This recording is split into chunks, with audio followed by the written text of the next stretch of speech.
Sasa naona kijue nongo kumecharuka harusi. Sisi ndoa inaanza kipindi kama hichi. Kuanzia mwezi wa 10 mpaka 12.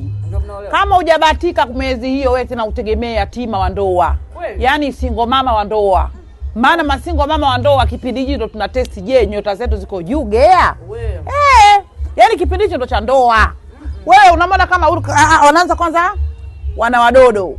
Wana wadodo wanapepea mpaka 10 mwishoni. Kwa mwishoni wanakuja mamazi. Ndio nyie sasa. Wafunika baraza hao.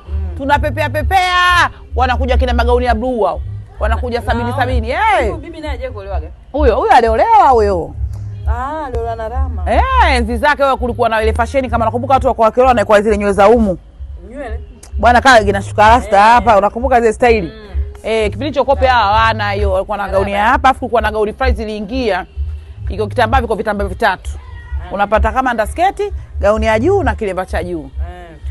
Tena ndoa yao ilikuwa peke yao kwa sababu nakumbuka huyu mume wake alichelewa, alisema tondokeni. Tukakutana na mume wake pale. Mlikuwa mnaondoka mnaenda wapi? Kwake alisema huku kuna usda.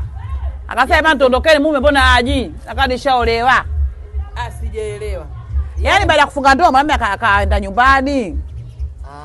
Sasa tukamsubiri kimya. Kandoa kabisa sherehe. Sasa mwanamume aje na gari kachelewa. Akasema jamaa tutakutana naye kati. Hapa huyu akaolewa mbali. Kama mtu wa pili. Kwa mkaondoka. Kabla kokoko zake wenyanya tumekutana barusi mkutana kwenye mawe. Wameshika mikono, ameshuka bonde wameenda kwao.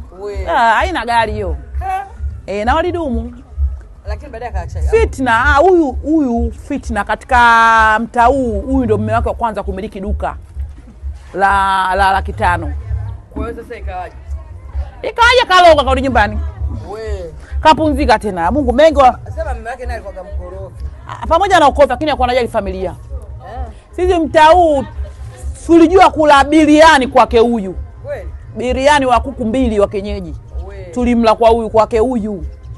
Kipindi hicho mtaa huu mtu akipika biriani Mwarabu au tumeenda Kariakoo mwezi wa Ramadhani, lakini alikuwa anapika huyu tu ndo anaongoza kupika biriani mtaa mzima. Usicheke gea kipindi hicho. Acha. Mlitisha basi. Kipindi hicho anaitwa Odemba. Huyu alikuwa anaitwa Odemba, alikuwa na rangi fulani nyeusi. Na Sinta. Alikuwa anaitwa Sinta. Alikuwa mzuri wewe huyu. Sasa sasa hivi kimetokea nini?